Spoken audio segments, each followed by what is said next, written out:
What do you want? Just checking how you're settling in. I'm good. Thanks. Interesting place you found yourself here, I'll give you that. Back in the cave, you told me that you fought that demon in order to gain control over it. I'd still like to know how that works. It's complicated. That's it? For now. How did you end up in Bargagor? It's a long story. Suffice to say, I've been on the road for quite some time now. And Bargagor just happened to be my last spot before I ran into you. Let's talk about you instead. You've gathered a ton of followers, one outcast after another. Tell me, Tahar, do you trust them?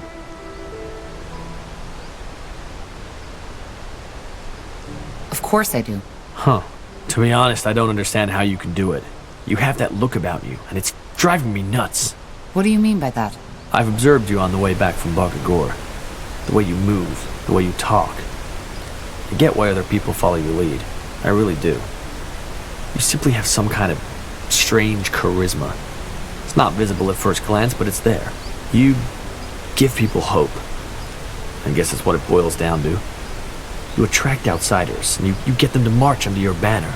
How's that a bad thing? It's a bad thing because you're too careless. All these people, did it ever occur to you that they're outsiders for a reason? The treacherous orc, the renegade elf, the exiled dwarf? Still, you trust them. Even if you put your stern face on, I can see that you do. That's why people follow you.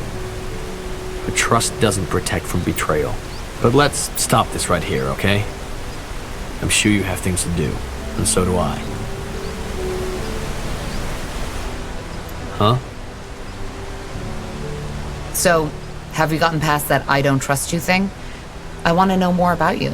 Well, there isn't that much to know about me, Tahar.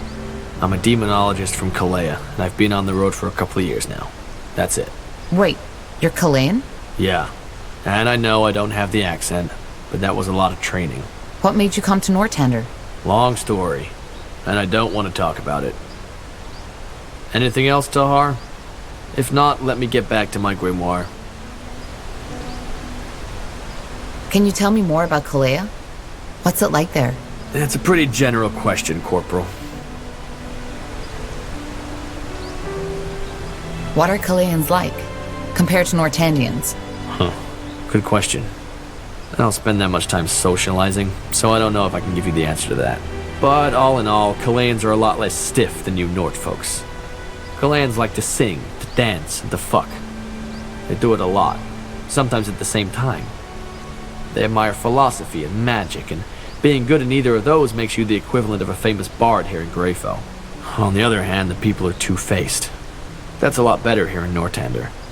You have your little intrigues, but you generally say what you mean, which Kalayans see as almost primitive. Kalea is a city-state, isn't it? Like Everlight? Yeah. Well, almost. When people say Kalea, they usually refer to the chain of islands in the Sea of Dreams, a couple of miles from Imperia. However, only the big one in the middle is really inhabited. And that one's pretty much just a massive city called Kalea. Nobody can remember the names of the other islands, not even the Kalayans themselves.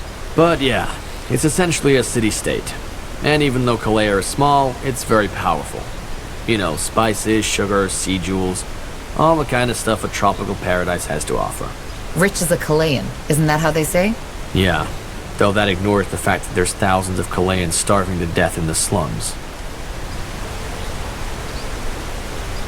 Do you happen to know if Kalea is affected by the Bloodburn too? Don't think so, no. At least I haven't heard anything. There's been a lot of tension between Northander and Kalea during the Mage War. How's the situation now? I haven't been back since, so I couldn't tell you. But according to the sailors, things have gotten better.